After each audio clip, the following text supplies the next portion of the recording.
Hey guys, tonight we'll take a trip back in time to an era of breathtaking opulence and shocking realities. Close your eyes and picture a place as magnificent as paradise. Golden palaces, silken ball gowns, and unimaginably lavish parties. This was a place where power and beauty reigned supreme. But have you ever wondered about the truth of life for queens and princesses, hidden beneath their perfect makeup and elaborate wigs? Tonight, we're going to uncover the most unspoken secrets, things so horrifying they might make you gasp. We will explore the 5 worst hygiene habits of royal women, secrets that will completely change the way you see history. Are you ready? Before we begin, please take a moment to like the video and subscribe, but only if you genuinely enjoy what I do here. Tell me where you are and what time it is for you. Let's relax together and get ready for this journey. Now, dim the lights, maybe turn on a fan for that soft background hum, and let's ease into tonight's journey together. The first terrible royal habit, the strange fear of bathing. After beholding the dazzling yet contradictory appearance of the Palace of Versailles, perhaps the audience will wonder, what is hidden behind that luxurious veil? For a palace is not remembered only by the glitter of gold and silver, but also by the daily habits of the people who lived inside. And it is those very habits that serve as the clearest mirror of real life. Now, let us gently step into the night of history, where emerges the first terrible royal habit, the strange fear of bathing. In French society of the 17th century, noble women always had to bear the role of becoming the symbol of beauty, of elegance, and of exemplary demeanor. They were the radiant figures on the ballroom floor, the graceful smiles beneath the glow of candles, the measure of refinement in the eyes of the entire court. Yet behind the flowing gowns, behind the elaborate wigs powdered thickly, lay a truth that makes later generations shudder. Bathing, something we today consider essential, was regarded as a dangerous, even sinful act. The reason did not come from laziness, but stemmed from the mistaken medical beliefs of that era. Physicians believed that warm water did not make people clean, but on the contrary, caused the pores to open and become a doorway inviting illness. It was thought that the air was filled with invisible poisonous vapors, always waiting for a chance to creep into the body. Once immersed in water, the body would become fragile and easily attacked. Thus, what we now regard as obvious and beneficial, they viewed as a peril to be avoided. It did not stop with medicine. The church also reinforced this fear. The clergy of that time taught that bathing was a bodily indulgence, an act of pampering oneself in a frivolous way, and even a symbol of surrender to sin.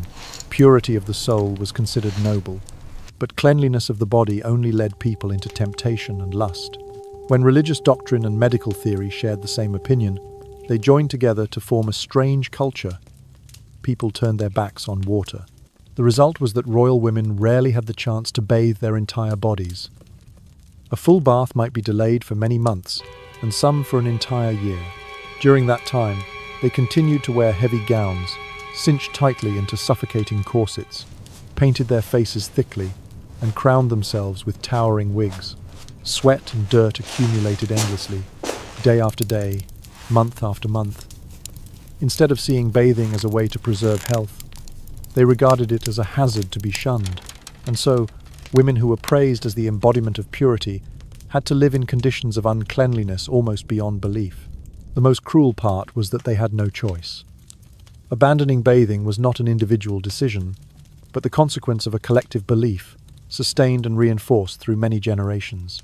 From early childhood, young girls were taught that frequent bathing would invite sickness into the body, that merely wiping with a damp cloth dipped in wine or vinegar was sufficient to remain clean. These admonitions gradually hardened into habits, deeply embedded in life within the Palace of Versailles, until women no longer dared to step into water.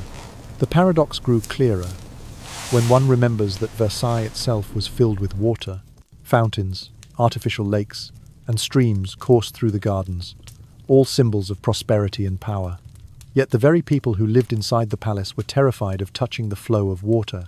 Amid the splendid glow of candles, velvet, and gilded halls, their bodies remained dry, stifled, and unwashed. This first terrible royal habit left behind a bitter paradox in history. Versailles was the place where fashion and power were exalted, yet hygiene and cleanliness were denied. It reveals that even when standing at the height of magnificence, people could still be imprisoned by misguided beliefs. And for that reason, the brilliance of Versailles, beneath its glittering light, concealed a silent shadow, the shadow of bodies that were never truly bathed. The second terrible royal habit, cleaning the body with wine, vinegar, and saliva. If the first terrible royal habit revealed the strange fear of bathing, then immediately afterward, to compensate for that avoidance, another habit emerged, no less disturbing. And that was the second terrible royal habit, cleaning with wine, vinegar, and even saliva. When immersing in water was considered a danger, royal women were forced to seek alternative ways to cleanse their bodies. Yet these methods, seen from the perspective of modern times, were both ineffective and oddly unsettling. They did not bathe, but merely used a soft cloth to wipe lightly over the parts of the body most often exposed to others: the face, the hands, and sometimes the neck. This was a daily act, a way to maintain what could only be described as a semblance of neatness. But the truth behind it makes us shudder today. Those cloths were rarely moistened with pure water.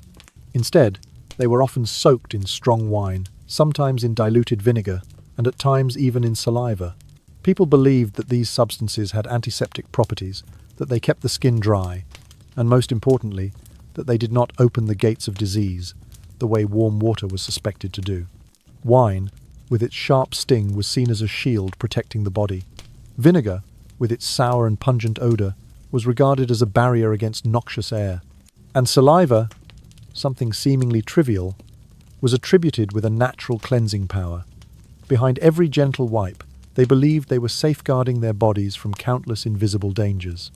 Thus, the bodies of the noble ladies of the palace could shine outwardly thanks to thick layers of white powder covering their faces and bright red lips painted with mineral-based pigments.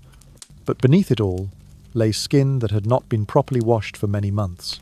The thicker the powder, the deeper the concealment, the redder the lips, the harsher the mask.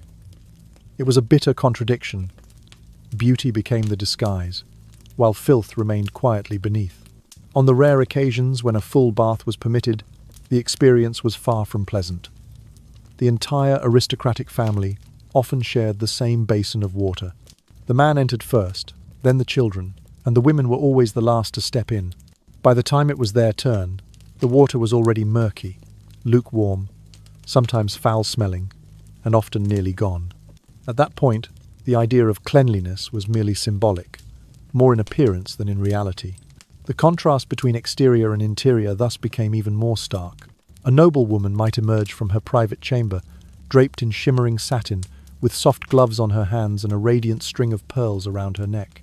Yet the moment one drew close, the sour scent of vinegar, the acrid trace of wine, and even an indescribable odor from an unwashed body revealed themselves.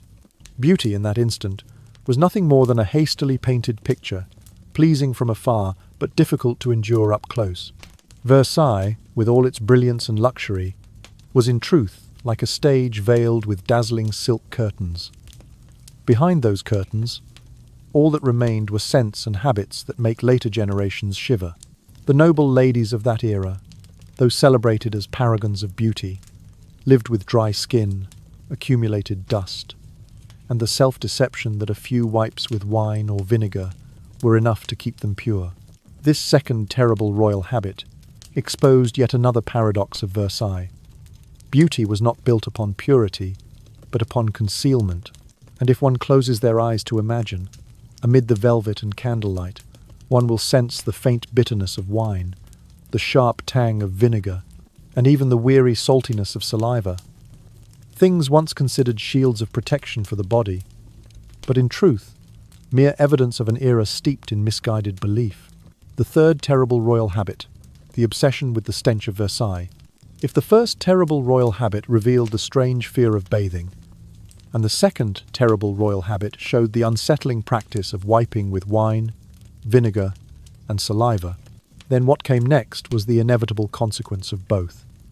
From the gilded halls to the towering chambers, Versailles itself became steeped in an odor that no perfume could ever truly hide. This was the third terrible royal habit, the constant presence and acceptance of stench throughout the palace. Visitors of the time left detailed accounts that still echo today. They wrote that the moment one stepped into the grand halls, the air closed in like a suffocating blanket. What struck them was not the fragrance of roses or sandalwood, but a mixture both overpowering and unforgettable. It was a scent built not from a single source, but from many. The heavy perfumes poured over gowns and gloves, the layers of sweat trapped for weeks beneath thick fabrics, the grease of animal fat clinging to wigs, and the dampness of stone walls that never dried in the cold. Together, these notes blended into a single composition that could not be mistaken for anything but Versailles itself. The most unsettling truth was that those who lived within the palace seemed entirely accustomed to it.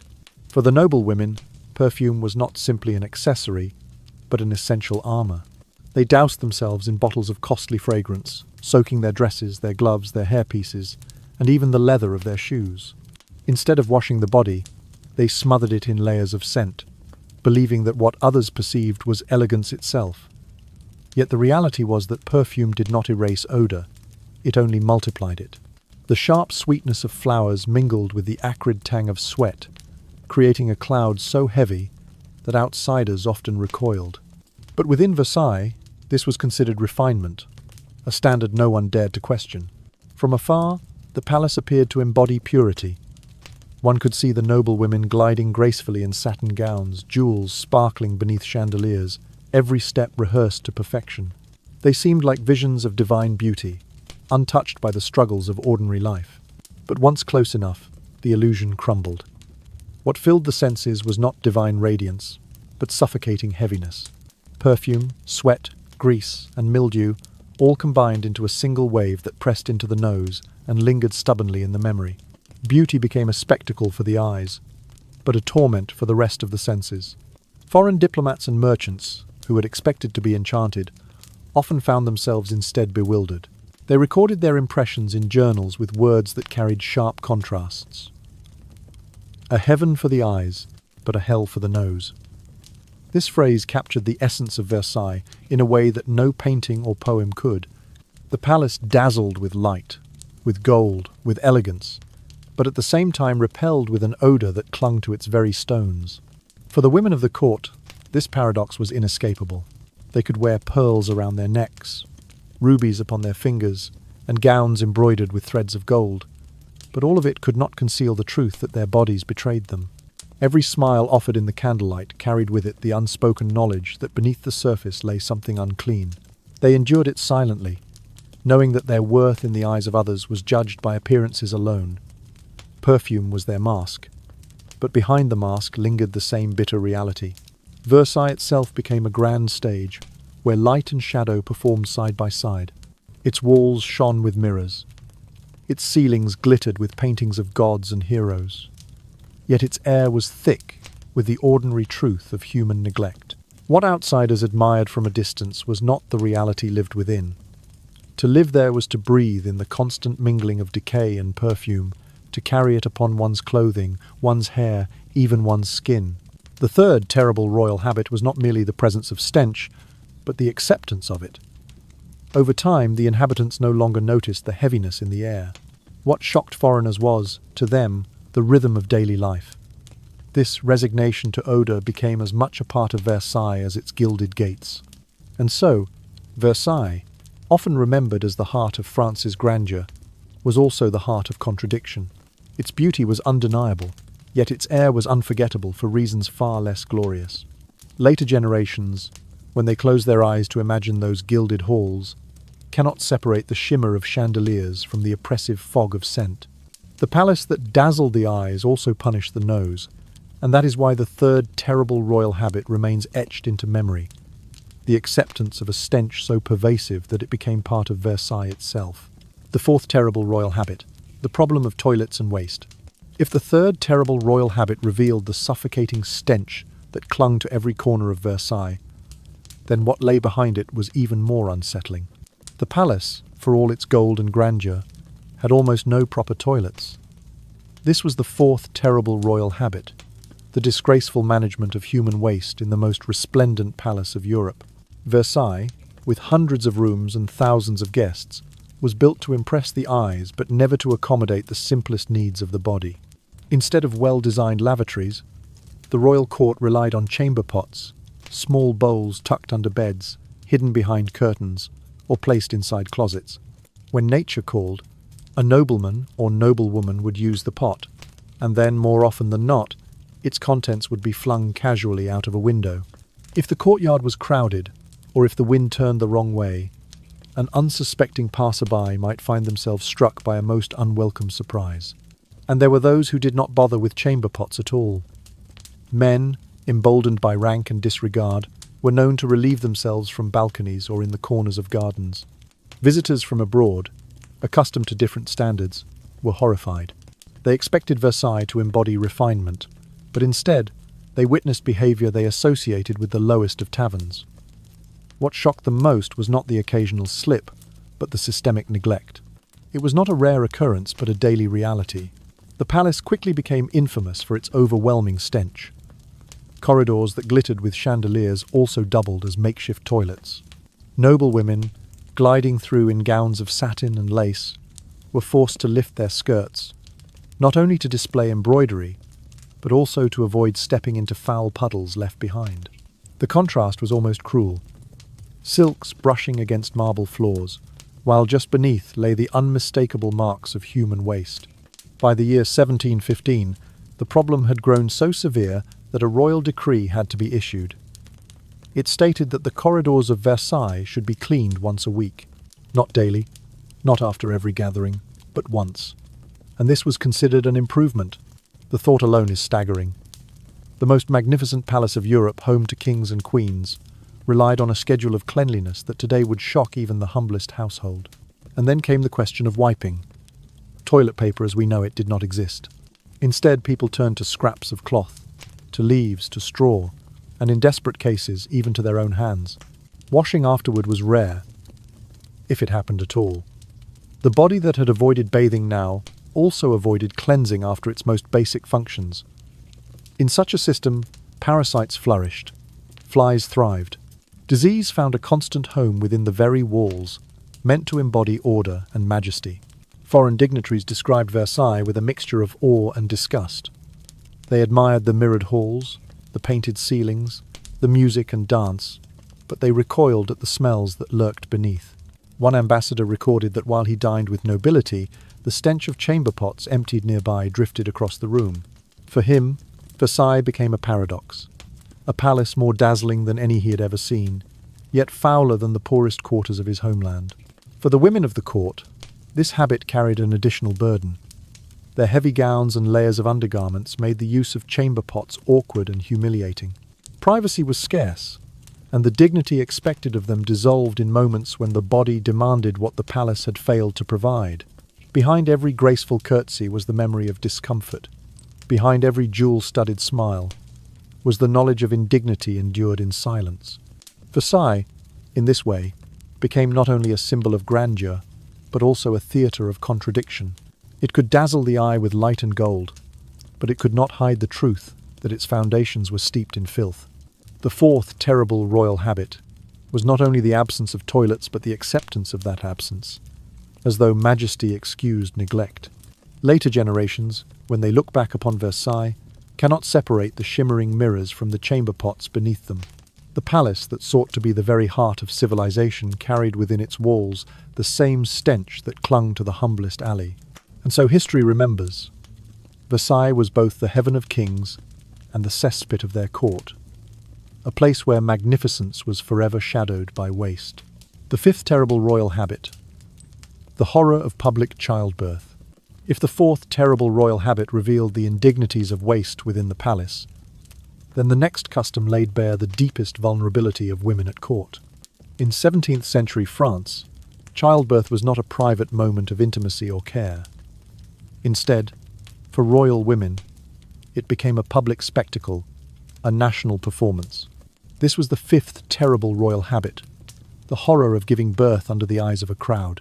When a queen or high-ranking noblewoman went into labour, it was not only her family who gathered. The chamber filled with courtiers, doctors, priests, attendants and observers. For the most powerful women in France, their bodies became a stage upon which the hopes of a dynasty were displayed. The reason was simple, yet cruel: suspicion. The birth of an heir was too important to leave behind closed doors.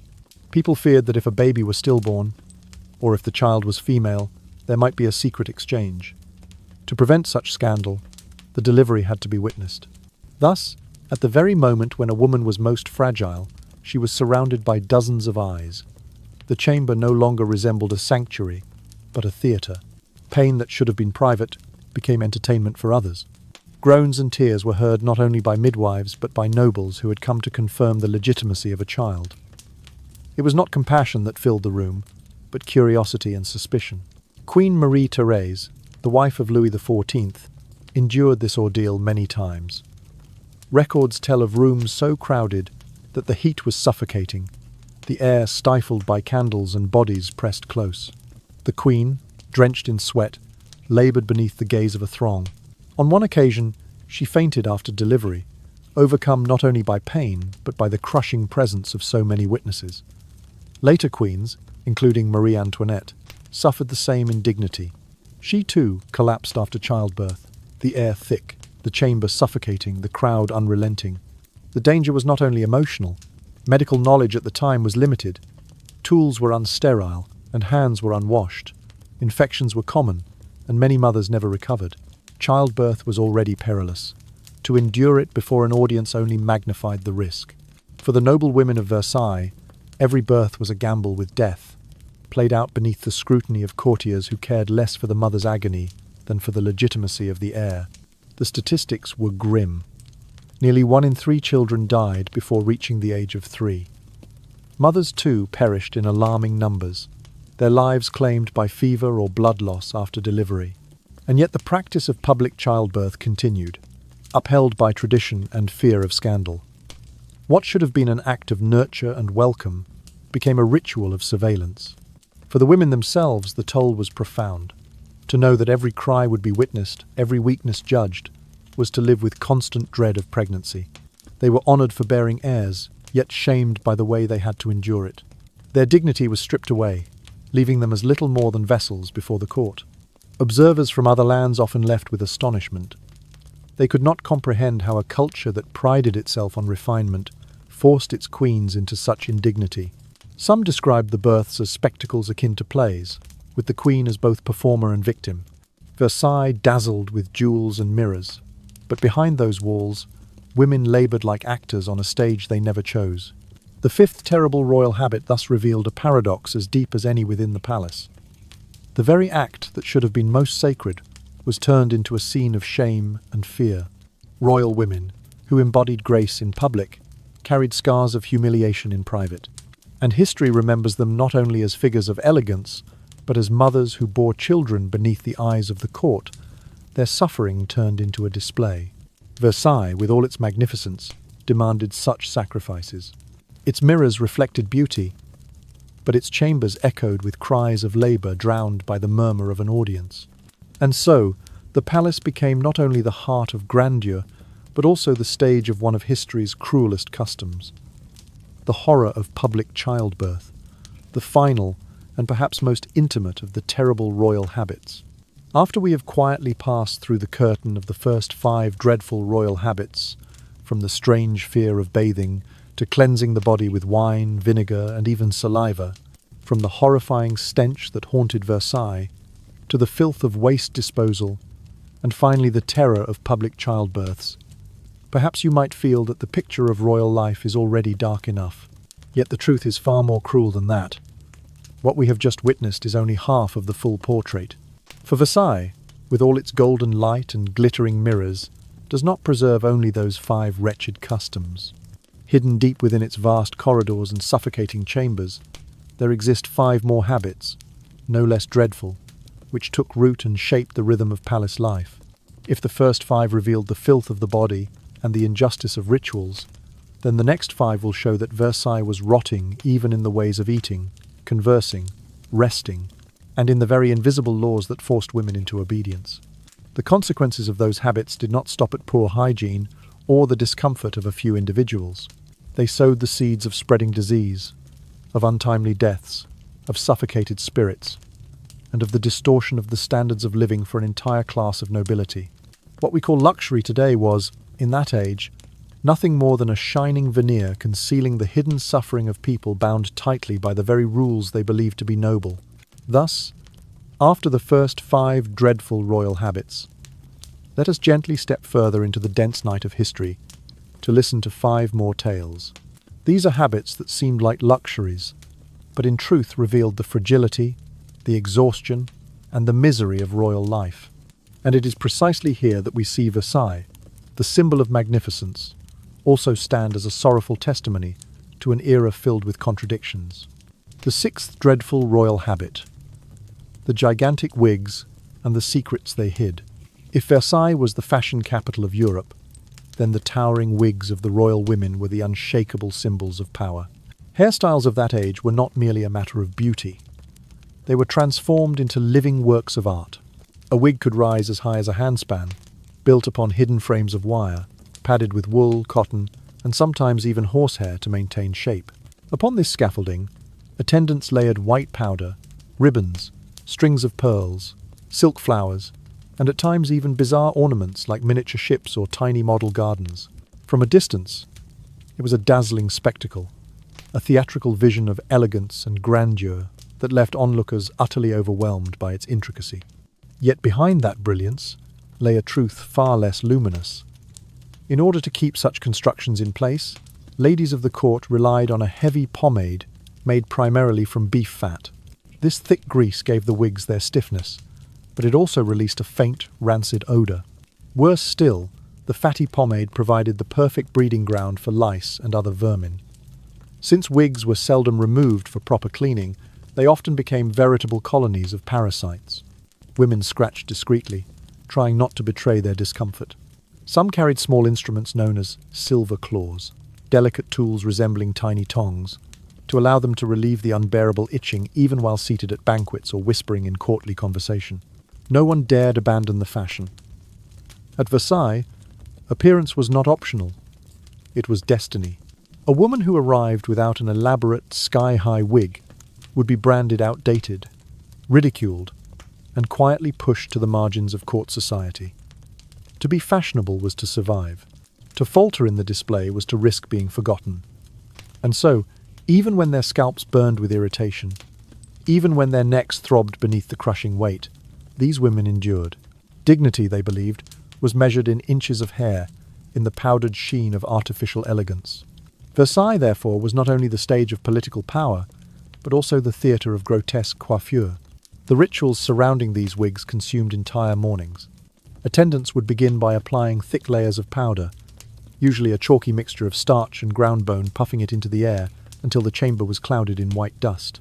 The powder clung to wigs, faces, and gowns alike, creating a pale mask of artificial youth.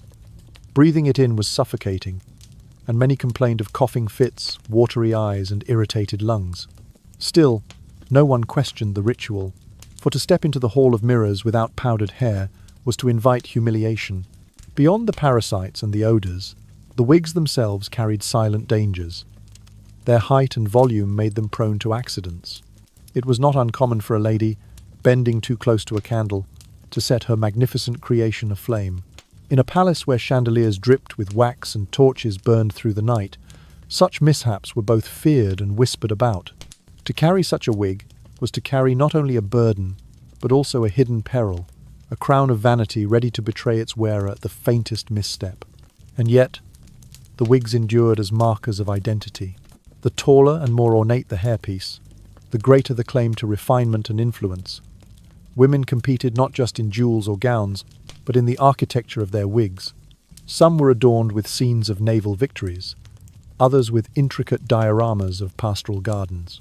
A lady's head became a stage upon which entire worlds were displayed, though beneath it her real scalp, raw and neglected, remained unseen. The irony was sharp. Versailles, a palace surrounded by fountains and gardens where water flowed in abundance, harboured women whose heads were crawling with lice, whose scalps were suffocated under grease and powder. Beauty here was not truth but theatre, not health but illusion. The wigs were monuments to ambition, towers of fashion that masked the misery of those who bore them. Visitors from abroad were both amazed and unsettled. Many recorded in their diaries that the sight of such wigs was marvellous from afar but disturbing up close. They noticed the faint smell of rancid fat mixed with perfume, the restless scratching hidden behind painted fans, the dust that clung to lips and lashes. What seemed like grandeur revealed itself, on closer inspection, as discomfort disguised by glitter. Versailles had turned hair into spectacle, and in doing so, it had turned women into prisoners of their own appearance. The sixth dreadful royal habit, then, lay not only in the wigs themselves, but in the culture that demanded them. They were symbols of power, yes, but also symbols of bondage. They chained women to rituals of endless preparation, to the humiliation of parasites, to the silent suffering of stiff necks and aching heads. They showed that in the court of Versailles, beauty was never innocent. It was discipline, it was pain. It was a mask laid upon flesh that longed simply to breathe. As we let our imagination drift through those candlelit halls, we can almost see the glitter of pearls swaying atop powdered towers, hear the faint scratching hidden beneath layers of silk, and sense the contradiction that defined Versailles. For in those wigs, towering like monuments of vanity, lived both the dream of elegance and the nightmare of decay. And so the story of Versailles whispers on, grandeur and grotesque, inseparable, entwined in a crown of hair that was never truly hair at all. The perilous price of hair fashion. The towering wigs of Versailles were not merely uncomfortable ornaments. They carried dangers that hovered like invisible flames around every step of courtly life. Their weight alone was enough to leave lasting scars. Women bore them for hours at a time, sometimes entire days, their necks straining beneath the burden. Chronic pain became a silent companion, creeping from the base of the skull into the shoulders, gnawing at posture, altering the very way they walked. Some developed hunched backs. Others carried themselves stiffly, their movements no longer graceful but mechanical, shaped by the weight of vanity rather than the freedom of nature. Each step through Versailles, dressed in gowns layered with brocade and satin, was already a task of endurance. Add upon this the structure of a wig, stiffened with wire and soaked in animal fat, and every promenade along the gilded corridors became a trial. A lady might glide across marble floors with a smile painted on her powdered face, but her body beneath trembled with exhaustion. Fashion was not simply an accessory, it was a prison, an unrelenting performance where every nod of the head or tilt of the neck risked pain. And then came the fire. Versailles was a palace bathed in candlelight. Chandeliers of crystal, sconces on every wall, torches in the gardens, wax candles flickering in bedrooms and salons. Flame was everywhere. It was the breath of beauty and the soul of spectacle. But for women encased in wigs soaked with pomade, each candle was also a lurking predator. The fat used to shape their hair was as flammable as dry tinder. A single, careless lean toward a candle, a moment too close to a torch, and disaster could strike. Records speak of wigs catching fire in an instant, igniting not only hair but entire gowns. Women were scarred, disfigured, and some perished amid the very splendor that was supposed to immortalize their beauty. One can almost imagine the scene. The hall of mirrors glittering with light, violins echoing beneath the painted ceiling, the air heavy with perfume and powdered dust. And then, suddenly, a scream, a flash of flame, the rush of servants struggling to smother a blazing coiffure. The laughter of the court would fall into uneasy silence, broken only by the crackle of burning silk. Versailles, so radiant, could turn into a chamber of terror with the spark of a candle. Yet no one dared defy fashion. To abandon the wig was to abandon respect, to descend from the ranks of elegance into obscurity. At Versailles, a woman's standing was measured in inches the higher her hair, the closer she appeared to the heavens of influence. Pearls gleamed in the towering constructions, ribbons cascaded like waterfalls, ornaments glittered in the candlelight. To arrive without such a display was to be invisible, to be dismissed as unworthy of notice. And so, women suffered in silence, carrying their crowns of pain into every salon and ball, knowing well that their beauty was edged with peril. The irony was sharp. Beyond the golden gates of Versailles, the poorer classes, those often pitied by nobles, were spared this torment. Peasant women, lacking the means for wigs, simply cut their hair short or shaved it altogether to keep lice at bay. Their scalps were clean, their heads light, their necks free of pain. They walked with natural posture, unbothered by fashion's tyranny. They might not have worn pearls or ribbons, but they lived without the constant fear of parasites crawling through layers of powdered hair, without the risk of their very heads catching fire in the glow of a candle. In their simplicity lay a comfort the nobility could never know. The wigs of Versailles thus became double-edged symbols. On the surface, they proclaimed majesty, wealth, and refinement. But within, they concealed filth, discomfort, and mortal danger. They were crowns of contradiction, binding women to an endless cycle of adornment and agony. For every compliment whispered in admiration, there was an itch scratched in secret. For every jewel gleaming in the powder, there was the scent of rancid fat rising beneath. And for every stately bow before the king, there lingered the silent threat of a spark that could turn elegance into ashes. Versailles once again revealed itself as a palace of illusions. Its gilded halls and mirrored walls reflected only the surface of things, the grandeur, the splendor, the perfection staged for the eyes of the world. But behind those mirrors lay a darker reality, the suffering of bodies bent under weight, the fear of flames lurking in the shadows, the humiliation of scratching at parasites even while draped in silks. The palace was a stage, and fashion was its performance. But the actors were trapped in roles that cost them dearly. And so the wigs stand in history not just as curiosities of style, but as emblems of the perilous price of beauty. They remind us that the pursuit of grandeur can twist into cruelty, that the symbols of power may also be instruments of torment. The women of Versailles carried their monuments of hair like burdens upon their very souls, and in doing so, they revealed the truth of courtly life. Behind the veil of elegance lay a world where beauty burned, literally and figuratively, upon the heads of those who sought it. When we close our eyes and imagine that age, we may see the shimmering towers of powdered hair swaying above jeweled gowns. But if we listen more closely, we will also hear the faint crackle of fire, the muffled coughs from clouds of powder, and the whispered scratching of silver claws against itchy scalps. In that sound lies the true voice of Versailles, majestic yet grotesque, radiant yet dangerous. A palace where beauty itself became a hazard, and where the cost of fashion was measured not in coin but in suffering. The seventh dreadful royal habit: illness from the banquet table. If Versailles was the beating heart of grandeur, then its banquet halls were the veins through which splendor flowed. Night after night, long tables groaned beneath mountains of roasted pheasants, glazed pastries, steaming pies, and bowls of sugared fruit. Goblets overflowed with crimson wine, and golden trays carried delicacies from distant corners of Europe. At first glance, it seemed as if abundance had defeated want, and that the nobility of France feasted upon perfection itself.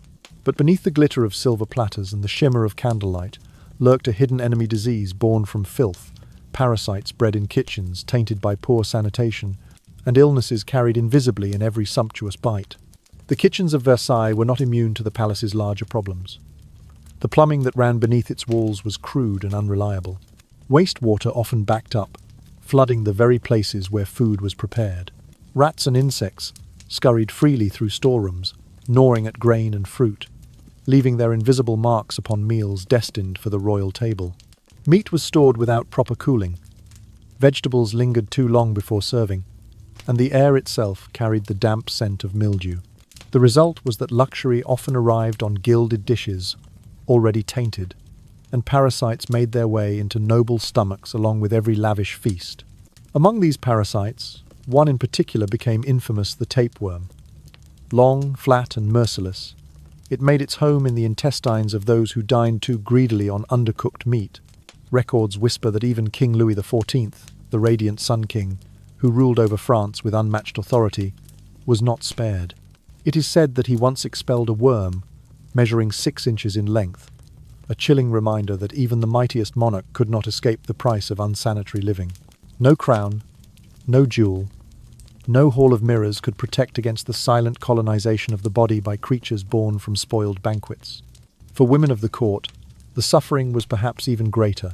They were expected to perform elegance at the dining table, to lift each fork with grace, to sip from crystal with poise, to speak lightly of poetry and music while tasting the richest of foods. Yet behind those delicate gestures, their stomachs often churned. They endured cramps that bent them double beneath layers of satin, waves of nausea that rose while conversation demanded a smile, and sudden spasms that threatened to betray them in the very midst of celebration. To reveal discomfort would have been shameful, a crack in the mask of refinement, and so they hid it. Imagine the scene: a duchess seated beneath a glittering chandelier, pearls resting on her powdered chest, her lips painted the color of roses. She laughs softly at a witty remark, raises her goblet, and takes a delicate sip. Yet within her body, a parasite twists, feeding silently, drawing nourishment from the very food meant to display her wealth. Her belly aches, her skin feels clammy, but still she smiles. Around her, music swells, the violins sing, and she remains a perfect vision of elegance while suffering a torment that no one dares to acknowledge. This contradiction became the silent rhythm of Versailles. Elegance was a duty, and pain was hidden behind painted faces. Women endured diarrhea, vomiting, and fevers, but always in silence, always in the shadows of candlelit rooms. To speak of such things was unthinkable. To excuse oneself from the table was to risk disgrace. And so, the halls of the palace echoed with laughter, while behind closed doors, noble women collapsed into fainting fits, servants rushing to bring basins, physicians muttering remedies that did little to help. The cruelty of it all was sharpened by the fact that these women had no choice. Their lives were bound to ritual, and ritual demanded presence. They could not refuse a dish without seeming ungracious. They could not eat sparingly without appearing unwell. They had to partake, to toast, to smile regardless of whether their bodies screamed for relief. Each banquet was a theatre, and they were both the performers and the victims, acting out roles of refinement while parasites gnawed silently within. It is almost unbearable to imagine the contrast. The great hall of mirrors bathed in golden light, nobles resplendent in lace and velvet, jewels catching every gleam of the candelabra, and beneath all that splendor, a hidden truth of rotting kitchens, spoiled meat, and worms winding through noble intestines. Versailles became a place where beauty and decay feasted together, where every bite was both a performance and a risk. And yet, just as with wigs and perfumes, no one dared to step away. To abstain from banquets was to step outside the current of court life, to become invisible, forgotten, and so they endured, knowing that the very food which symbolized their status might also carry their undoing. Their jewels sparkled, their laughter carried through the halls, but their bodies bore the scars of indulgence and neglect. Thus the seventh dreadful royal habit took its place in history. It was not simply about food, nor about disease. It was about the price of appearances, the demand that people sacrifice their health for spectacle. Versailles, in all its glory, became both the stage and the snare, teaching us that luxury without care is nothing but poison wrapped in gold. When we close our eyes and drift into the slow rhythm of sleep, we may hear the echoes of forks against silver, the laughter of lords and ladies, and beneath it, the quieter sound of suffering, hidden but ever present. For the banquet table of Versailles did not only nourish, it betrayed, it punished, and it revealed the deep irony of a world where beauty was a mask, and sickness was its constant companion, lavish banquets and the horrifying truth. Among the many marvels that drew whispers across Europe, none seemed so dazzling as the banquets of Versailles.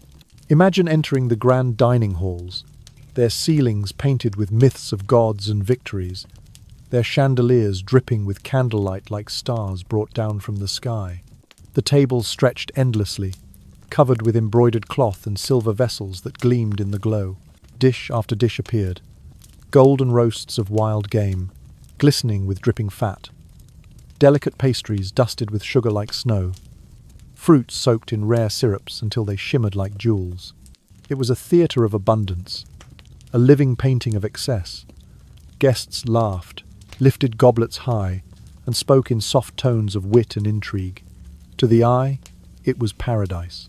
Yet beneath this mask of opulence lay a truth so unsettling that it shatters the dream at once. The kitchens of Versailles were among the dirtiest places in the entire palace.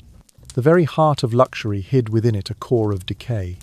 The plumbing system, crude and overburdened, failed again and again. Wastewater, heavy with filth, often reversed its path, flooding into the places where meals were prepared. There are accounts that even the private kitchen of Queen Marie Antoinette herself was once drowned in foul water, thick with the remnants of the palace's own neglect. Without refrigeration, meat spoiled swiftly, its edges darkening, its scent souring, even as it was carved for noble mouths. Fish carried in from rivers and seas lost freshness long before it reached the fire. Vegetables wilted, fruits shriveled, and the sweet smell of rot hung quietly behind the curtains of feasting. Flies gathered in swarms, feasting themselves upon what was meant for royalty. Rats darted across the stone floors, their claws scratching in the shadows, leaving invisible trails of disease behind them. The cooks, skilled and loyal though they were, fought a losing battle. They seasoned, they roasted, they glazed, but nothing could disguise the fact that every dish came laced with risk. And still, the banquets could not stop. Ritual demanded them. Nobility fed upon spectacle as much as upon food, and to cancel a feast was to wound the image of Versailles itself. So the dishes were carried forth, the goblets filled, and the guests seated in their appointed places. Ladies in silks and gentlemen in lace ate with grace, smiling beneath powdered wigs, raising their crystal cups as if nothing were wrong. Yet behind each careful gesture, there lurked a knowledge unspoken. The food upon their plates might carry more than taste, it might carry sickness, worms, or worse. The contradiction was suffocating. To watch from afar was to see elegance, refinement, and gaiety. But to sit at the table was to know the unease of swallowing fear, along with sweet wine. The nobles became actors in a theatre of denial. Each bite was a rehearsal of poise. Each swallow was a silent gamble with fate. A duchess might hide the tightening of her stomach behind a painted smile. A marquis might mask his sudden nausea with a polite laugh. No one dared to reveal weakness. To show discomfort was to shatter the illusion of Versailles, and illusions were more sacred than truth. And so the banquets went on. Servants carried trays heavy with meat that spoiled even as it was carved. Musicians played while women pressed lace to their lips to suppress faint coughs. The king himself sat among them, radiant in his role, yet not immune. The story lingers of Louis XIV, the great Sun King, who once expelled from his own body a worm of 6 inches in length. It was as though nature itself had crept onto the throne, mocking the grandeur of France with the frailty of flesh. If even the monarch, wrapped in gold, could not escape, what hope had anyone else? The women bore this torment most silently of all. Bound by corsets, their bodies already strained, they endured stomach cramps and sudden waves of dizziness, while still expected to chatter and entertain. They chewed delicately, swallowed carefully, smiled graciously while within, their bodies betrayed them. To excuse themselves was to risk disgrace. To falter was to invite scorn. And so they suffered in stillness, their pain veiled as thoroughly as their painted faces. Versailles became in this way both paradise and prison. The banquet table was a mirror. It reflected light, beauty, and abundance. But it also concealed shadows of decay, hunger, and fear. It revealed that splendor, when built upon neglect, could become its own form of cruelty. When we close our eyes and drift into the quiet hours of night, we may still hear the clinking of silver forks, the murmurs of nobles raising toasts, the violins sighing in the distance. Yet, if we listen more closely, beneath that music we will hear the faint scurrying of rats, the buzzing of flies, and the low groans of bodies struggling against what they had just swallowed. That was the true chorus of Versailles. Beauty on the surface, horror beneath. A palace that fed its people with jewels and with sickness alike. The 8th dreadful royal habit. The agony of public childbirth. If there was anything more terrifying than disease from the banquet table, it was childbirth, a moment that should have been private, sacred, and tender. Yet at Versailles became a spectacle forced into the cold gaze of the public. When a queen or noblewoman prepared to bring new life into the world, her chamber did not become a sanctuary. It became a stage. Curtains were drawn back, doors flung open, and the most vulnerable moment of a woman's existence was turned into a performance that others came to watch. Crowds swelled into the room, sometimes dozens, sometimes hundreds. Physicians and midwives pressed forward, their voices low and urgent. Priests lingered at the edge, murmuring prayers or judgments. Nobles craned their necks to see more clearly, while courtiers, who had no true reason to be present, slipped in simply out of curiosity. The air grew hot with breath, heavy with perfume and candle smoke, until the very act of drawing air into one's lungs felt like drowning. And at the centre of this suffocating theatre lay the mother, her face pale, her body trembling, forced to endure both the agony of labour and the humiliation of being observed like a specimen. The reasoning behind this cruelty was simple, at least in the eyes of the court. Fear. The monarchy feared deception. If a queen delivered a stillborn child or a daughter, They worried that attendants might secretly replace the infant with a healthy son, ensuring the line of succession. To prevent such scandals, every royal birth was made public, so that no one could question the legitimacy of the heir.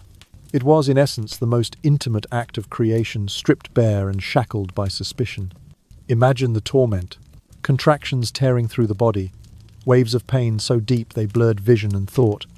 Yet around the bed a sea of faces stared, whispered, and judged. Some leaned in close to watch every movement. Others whispered gossip about the Queen's strength or weakness, as though childbirth were a test of political power rather than human endurance. Privacy did not exist. Dignity was denied. In those hours, even the highest women of France, those crowned with jewels and clad in velvet, were reduced to nothing more than instruments of lineage. Records tell us of Queen Marie Antoinette, who nearly collapsed after giving birth, fainting beneath the crushing heat and the suffocating crowd. She was not alone. Many women swooned or screamed, their cries echoing off the gilded walls. Yet even in collapse, there was no mercy. Their suffering was witnessed by courtiers as though it were part of the ceremony, part of the ritual, a natural spectacle that Versailles demanded. For those women, childbirth was not only the door to new life, but also a door that opened onto death. Medical knowledge was primitive, antiseptics unknown, and infection ran rampant. The risk of death in childbirth was high, and so too was the risk to the infants. Statistics whispered through history remind us that many children did not survive beyond the first few years, and many mothers themselves never rose from the beds where they delivered. Yet still the performance continued, fueled by paranoia and tradition, dragging women into peril again and again. What stings most is not only the physical danger, but the loss of humanity. These women, exalted as the most powerful in the kingdom, were in that moment stripped of all power. They became unwilling actresses, forced into a play written by others, their bodies made public property for the sake of politics. Even their pain was not their own, it belonged to the audience, consumed like entertainment, dissected like evidence. Versailles, which shone so brightly as a symbol of glory, became in those moments a theatre of cruelty. Consider the silence afterward. The child, if living, was displayed, raised high for all to see, the cries of an infant merging with the murmurs of the court. If dead or weak, the hush was heavier, laced with fear of what it meant for the monarchy. But for the mother, lying broken upon the bed, soaked in sweat and blood, there was little comfort. Her agony was already forgotten, buried beneath ceremony. She had done her duty, but at the cost of her dignity, perhaps even her life. This was the 8th dreadful royal habit, one that turned the miracle of life into a ritual of humiliation. It revealed Versailles not as a palace of tenderness, but as a cage where suspicion devoured compassion. In those gilded halls, beauty was only skin deep, and beneath it beat a heart cold enough to watch a woman suffer without offering her the shelter of privacy. When we drift into sleep and imagine the palace, we may see golden cradles and lullabies whispered in marble chambers. But if we listen carefully, we will hear the echoes of strained cries, the rustle of silks in a crowded chamber, the murmur of 100 witnesses breathing down upon a single bed. It is a reminder that beneath the magnificence of Versailles lay shadows where human dignity was sacrificed, and where the price of lineage was measured in the blood and tears of women who had no choice but to endure. The 9th dreadful royal habit, the haunting of childhood death. In the society of 17th century Versailles, childbirth itself was already a brutal ordeal. Yet the suffering did not end once a child entered the world. For mothers within those gilded halls, 1 of every 3 children born would die before reaching the tender age of 3. This staggering rate of infant mortality was not an exception. It was an expectation, woven into the fabric of life. The palace that echoed with the first cries of newborns often echoed soon after with the laments of mourning mothers. Versailles was not only a house of life, it was a house of shadows. The causes were many, and all were merciless. Infectious diseases roamed unchecked, carried by air, by water, and by the very hands meant to care for the fragile. Knowledge of hygiene was limited, and the simplest truths we take for granted today, that hands must be washed, that tools must be sterilized, were unknown or ignored. Instruments used by physicians were rarely cleansed between patients. Rooms heavy with dampness bred mold and illness. Parasites thrived in the kitchens and spread through food. No amount of silks, jewels, or gilded cradles could shield a child from these invisible predators. Imagine the queen herself, surrounded by attendants, physicians, and servants, her infant swaddled in fine linen. She could command armies of nurses, yet she could not command the breath to stay in her baby's chest. Fever rose, tiny bodies weakened, and no cure came. Mothers of noble rank, thought to live in endless comfort, often stood helpless at the edges of bassinets, watching fragile lives flicker and fade like candles in a draught. Their cries were not loud. They were smothered by ritual, swallowed by duty. Versailles demanded composure, even in grief. For within the palace, children were not only gifts of love, they were political symbols, heirs of dynasties, anchors of alliances. The birth of a son was triumph. The loss of an infant was national mourning. A mother's tears were never her own. They belonged to France, to the crown, to the court. Her private anguish was silenced beneath the weight of public expectation. To weep too openly was to appear weak. To collapse in sorrow was to betray the dignity demanded of royalty.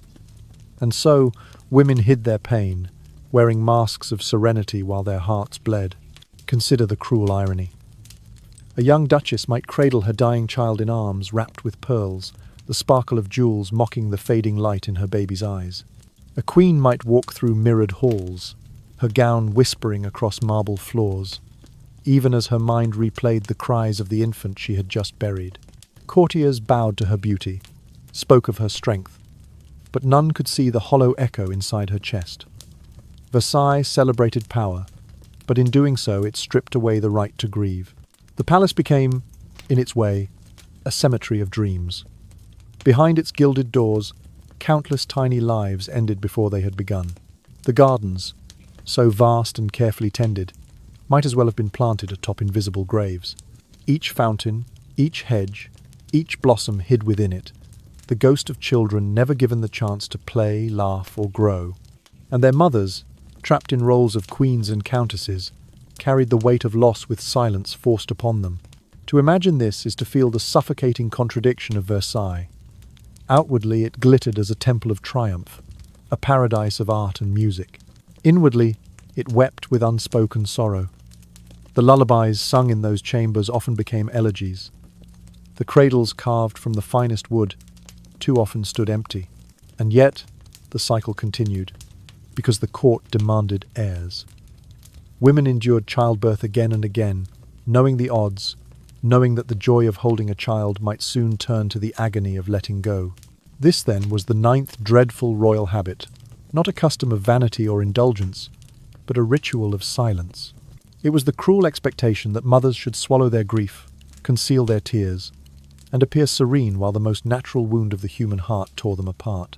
Versailles revealed that even the highest women, clothed in wealth and authority, were powerless before death, and powerless still to express the pain it brought.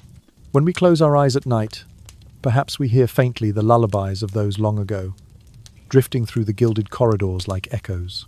Yet if we listen closer, beneath the melody is another sound, the soft weeping of mothers, muffled by duty, hidden beneath powdered faces and jeweled crowns. That is the truth. Versailles left behind that beneath its brilliance lay a sorrow too deep to be spoken, and that within its magnificence lay graves that no one dared to name. The 10th dreadful royal habit, the torment of bodies draped in glory. Alongside the cruelty of public childbirth and the grief of infant death, the women of Versailles endured yet another invisible burden, the tyranny of their own bodies transformed into symbols. They were not free beings of flesh and blood, but living emblems of beauty, refinement, and power. Every gesture, every step, every article of clothing they wore spoke not of their comfort but of the authority of the court. And in this cruel equation, their bodies became prisons dressed in silk and jewels. The gowns of Versailles were not mere garments. They were cages disguised as fashion. Women were wrapped in layer upon layer of fabric silks, shimmering like water, satins heavy as stone, velvets dense and suffocating. Beneath it all lay the most merciless of tools, the corset. Made of whalebone and steel, tightened until breath itself became a task, it pressed against ribs, forced hips into shape, and sculpted waists until they resembled fragile reeds. To smile while lungs burned, to glide while skin bruised, to bow while bones groaned. This was the true performance of nobility. Behind every radiant smile at a ball, there hid pain etched deep into the body. Backs ached from the relentless weight of gowns. Bruises bloomed across ribs and hips where corsets dug into flesh. Shoulders stiffened, necks strained, and faintness hovered at the edges of vision. Many noble women collapsed during feasts, not from delicacy but from suffocation. And yet, when they fainted, society did not see suffering. Instead, it saw charm. A swoon was praised as a graceful display of fragile femininity, an ornament to the theatre of Versailles. What was agony in truth became, in the eyes of the court, another layer of beauty. The women could not refuse. To deny the fashion was to deny one's place in the hierarchy. Clothing was a political statement. A gown could raise one's standing, a hairstyle could secure influence, and the ability to endure suffering in silence was itself a mark of strength disguised as elegance. Every dinner, every ball, every promenade in the gardens was not a simple event, but a battle between the will of the body and the demands of society. And yet, no one questioned it. Courtiers looked upon the glittering halls and believed they saw perfection. They did not hear the shallow breaths, did not see the ribs pressed too tightly, did not feel the skin raw beneath lace. Pain was masked beneath powder and rouge. Endurance was hidden beneath pearls. Versailles became a place where suffering was not only silenced, but celebrated, where human torment was polished into the appearance of grace. Imagine a woman, her corset drawn so tight that each inhalation cut like a blade. She stands among mirrors, chandeliers blazing above, laughter echoing around her. She lifts her glass, her hand trembling only slightly, and everyone calls her radiant. No one knows that her vision blurs, that her chest aches, that her body begs for air. She cannot sit, for the gown is too wide. She cannot bend, for the corset is too stiff. She cannot escape, for the court demands her presence. And so she endures, trapped within garments that shine brighter than any chain of iron. The cruelty lies not only in the garments themselves, but in the meaning assigned to them. Fainting, suffocation, pain, all were recast as signs of refinement. What would horrify us now was in that age praised as delicate beauty. Women were taught to see their own torment as part of their role, to transform endurance into virtue. Versailles trained its women to smile through agony, to wear pain as gracefully as pearls, to turn suffering into spectacle. And in this transformation, they lost their humanity. They became ornaments of power, tools of display, canvases upon which society painted its ideals. Even queens, who could command armies and shape politics, were not spared. Their bodies were bound by the same corsets, their breaths constricted by the same silks, their health sacrificed for the same image. Power ended at the edge of the gown. Beyond that, they were prisoners like all others. Thus, the 10th dreadful royal habit emerges, the exaltation of suffering bodies. It was not simply fashion. It was an unspoken law, one that turned women into victims and called them glorious for it. Versailles, for all its splendor, revealed itself as a place where beauty was forged in cruelty, where the very bodies of women became battlegrounds upon which power and image were fought. When we drift into slumber and imagine those candlelit halls, we may at first see only silks swirling, jewels flashing, and smiles glowing. But if we look more closely, we will notice the shallow breaths, the trembling hands, the faint shadows beneath powdered eyes.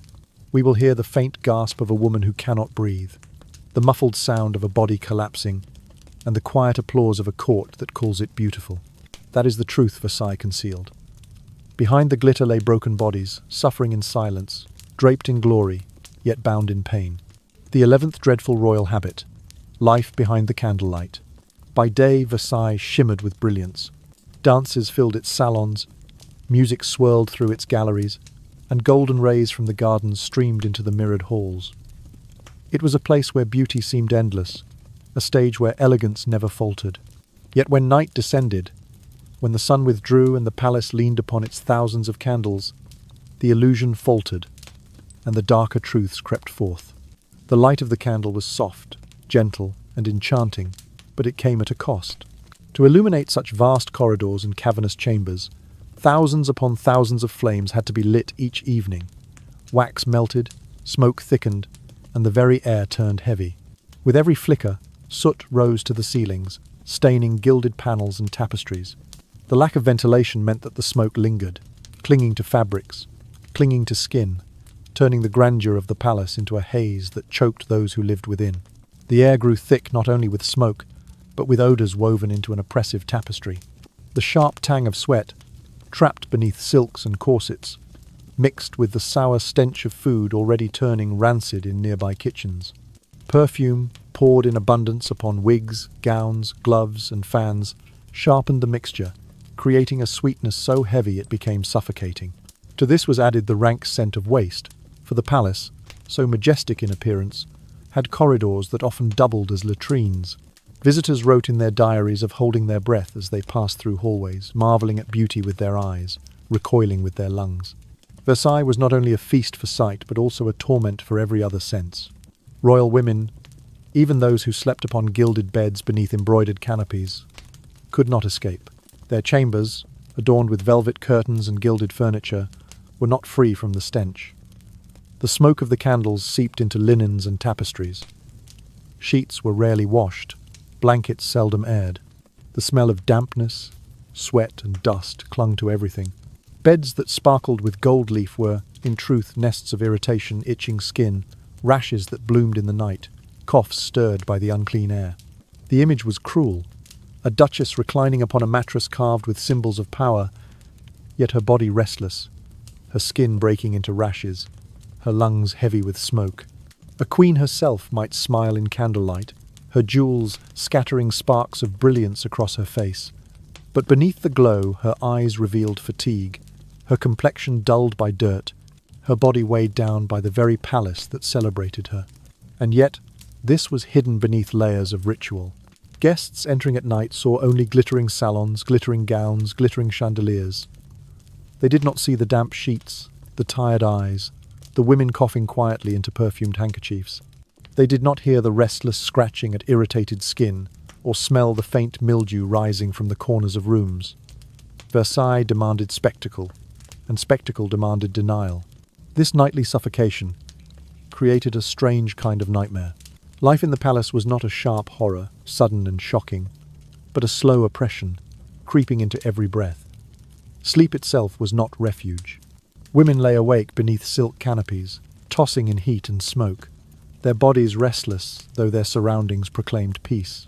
The candlelight flickered gently, but in its glow the truth of exhaustion and decay could not be erased. It is here that Versailles revealed one of its cruelest contradictions. The palace was a theatre where beauty was eternal, where every detail was designed to enchant. But for those who lived behind its candlelit walls, life was filled with discomfort, filth, and unease. Their bodies carried the marks of this hidden suffering: red eyes from smoke, itching rashes from unwashed sheets, fatigue carved into their very bones. The palace that proclaimed itself heaven on earth was, for its women, often little more than a slow, suffocating hell. Thus the 11th dreadful royal habit emerges: life behind the candlelight, where splendour was illuminated by thousands of flames, but those same flames filled the air with smoke and cloaked luxury in stench. It was not merely an inconvenience, but a constant, lingering oppression, a silent erosion of health and comfort, endured in silence because beauty had to be preserved at all costs. When we close our eyes tonight and imagine Versailles, we may at first see only glittering chandeliers and endless corridors glowing golden in candlelight. But if we let our minds drift deeper, we will begin to smell the sourness of spoiled food, the sharpness of sweat, the suffocating sweetness of too much perfume, and the acrid smoke of candles that never truly go out. And in that moment, we will know the truth. Behind the brilliance of night lay an air so thick it suffocated dreams, and Versailles, though dazzling, was also a palace where every breath carried the weight of decay. The 12th dreadful royal habit, the truth behind the glittering masks. At Versailles, beauty itself was not truth, it was disguise. What the eye beheld was never what the body endured. A noblewoman might glide across the polished marble floors in gowns, stitched with threads of gold, jewels sparkling at her throat, her fan flicking open with effortless grace. To all who watched, she seemed the very embodiment of happiness and perfection, a living statue of elegance, sculpted by wealth and privilege. Yet behind this glittering mask lay a reality so harsh that it lingers in memory like a shadow cast upon silk. The women of Versailles lived their lives beneath layers of artifice. Their bodies were seldom cleansed by water, for bathing was feared. Skin, far from pure, was hidden beneath heavy powders laced with lead, powders that clung to pores and poisoned slowly with each application. Their lips were painted with cinnabar, bright but toxic, and their eyes shadowed with substances that did more harm than good. They shone in candlelight, but the shine was a deathly one, a glow drawn not from health but from artifice and poison. Upon their heads rested constructions of torment, wigs towering high, stuffed with horsehair, wire, and pomade made of animal fat. They were symbols of grandeur, crowned with ribbons, pearls, and ornaments so extravagant that some carried miniature ships sailing through powdered waves. But beneath the beauty lurked filth and parasites. Lice thrived in the warm grease, feasting and multiplying, crawling across scalps that were rarely washed. Silver scratching claws became necessary tools, slipped discreetly beneath wigs at banquets and salons, as women attempted to soothe the endless itch without breaking the illusion of composure. At the banquet table, where abundance dazzled the eye, sickness was waiting. Spoiled meat, tainted water, and vegetables grown limp in filthy kitchens carried disease straight into noble stomachs. Worms and parasites made their homes in the very bodies that displayed elegance. Even the mighty king himself, Louis XIV, could not escape, passing from his body a worm several inches long. And yet the feasts continued, for appearances demanded it. Women smiled and raised their goblets even as their bellies twisted with pain, even as nausea threatened to betray their perfect performance. Childbirth brought no respite. It was not a sacred moment of privacy, but a brutal act upon a stage. Hundreds crowded into rooms where queens and duchesses laboured, their screams and gasps treated as public spectacle. The excuse was to ensure legitimacy, to prove the infant was truly of royal blood, but the cost was the stripping away of humanity, the denial of dignity. Even the most exalted women, crowned and revered, were reduced to suffering bodies surrounded by prying eyes. Death hovered over every birth, for medicine was crude, tools unclean, and infection common. What should have been moments of joy became ceremonies of terror, and when the infants arrived, survival was never guaranteed. One of every 3 children was fated to die before reaching the age of 3. The palace echoed, not only with music and laughter, but with the muffled sobs of mothers who buried child after child. Yet even in grief they could not collapse. Their sorrow belonged not to themselves, but to the crown. Tears were hidden, pain was silenced, and the cycle of expectation continued. The very air of Versailles betrayed its splendour. Thousands of candles filled the halls with golden light, but also with choking smoke. The scent of perfumes layered upon unwashed skin mingled with the stench of waste and rotting food. Even the most gilded rooms could not escape mildew and filth. Beds went unwashed, sheets turned foul, and noble bodies itched with rashes born of dust and sweat. By day the palace was a temple of beauty. By night it became a prison of suffocating air. Thus the 12th dreadful royal habit comes into focus. The creation of masks so bright they blinded the world, while behind them lay filth, poison, and sorrow. Versailles was a masterpiece of deception, teaching us how far human beings will go to preserve an image, to cling to power, to play roles scripted by society. Women, in particular, bore the heaviest burden. They became actresses in a cruel play, forced to smile through pain, to sparkle through exhaustion, to appear divine while living in torment. And yet, paradoxically, it was this very theatre that made Versailles legendary. The contradiction itself became its legacy. To the eye, the palace was paradise. To the body, it was prison. To history, it stands as proof that grandeur can conceal misery, and that the pursuit of image can turn human lives into sacrifices. The women of Versailles, remembered for their gowns and jewels, should also be remembered for their endurance, for behind the glittering masks they wore, they were fragile, suffering souls, carrying silently the weight of beauty demanded by a merciless world. When we drift into sleep and let visions of the palace flicker in our minds, we may see only chandeliers, mirrored halls, and silks glowing in candlelight. But if we listen closely, we will also hear the faint scratching of silver claws, the muffled sobs of mothers, the coughs from smoke-filled rooms, and the whispered prayers of women painted into masks of perfection. That is the true face of Versailles, a dream painted bright enough to hide a nightmare. When looking back at Versailles in the 17th century, we see not only a magnificent palace, a dazzling symbol of France, but also a stage where people were bound by invisible rules, strange habits, and silent sufferings that no one dared to speak of. One side of the picture glitters with golden light, jeweled gowns, and banquets that stretched long into the night. But the other side is shrouded in the darkness of foul odors, of disease, of bodies tormented by fashion and ceremony. And women, those who seem to be the most privileged, were in fact the ones who endured the greatest losses. They lost their privacy as the moment of childbirth, which should have belonged only to the mother and child, was turned into a public spectacle. They lost their health as their bodies bent under corsets laced so tightly they could hardly breathe, beneath heavy wigs, and under layers of poisonous cosmetics pressed into every pore. They lost their comfort as night after night they lived in rooms reeking of candle smoke, on unwashed beds, within an atmosphere thick with stench. And in the end, they lost their dignity, becoming mere decorative symbols of an era, celebrated for their appearance yet forgotten in their hidden suffering. Yet these stories are not told only to make us shudder or pity them. They bring to modern people a profound reminder, for if we know how to look back, we will see that history, with all its splendor, also carries shadows that we are fortunate to have overcome today. Bathing, hygiene, medical care, things that now seem obvious in daily life, were once luxuries, even considered dangerous. Privacy, which we regard as a fundamental human right, was once denied even to the most powerful. Versailles therefore stands as a mirror reflecting backward through time. It teaches us to appreciate the small but essential things: a night's sleep in a clean room, a meal that is safe to eat, a bath to cleanse the body, a birth welcomed in care and love. Everything we take for granted today was, for them, a distant dream.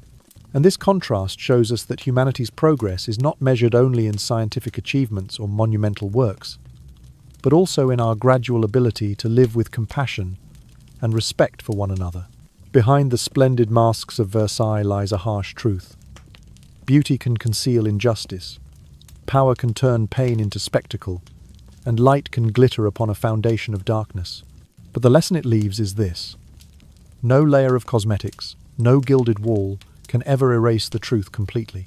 And that truth, however painful, must be faced, so that people may learn to value what they have and ensure that future generations do not repeat the mistakes of the past.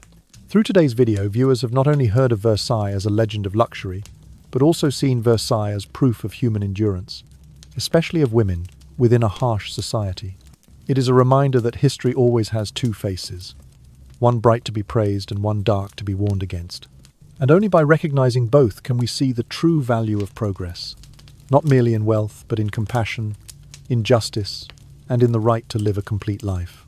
Therefore, if anything remains after the doors of Versailles close within your imagination, it is gratitude for the present, along with a gentle reminder that light cannot exist without darkness.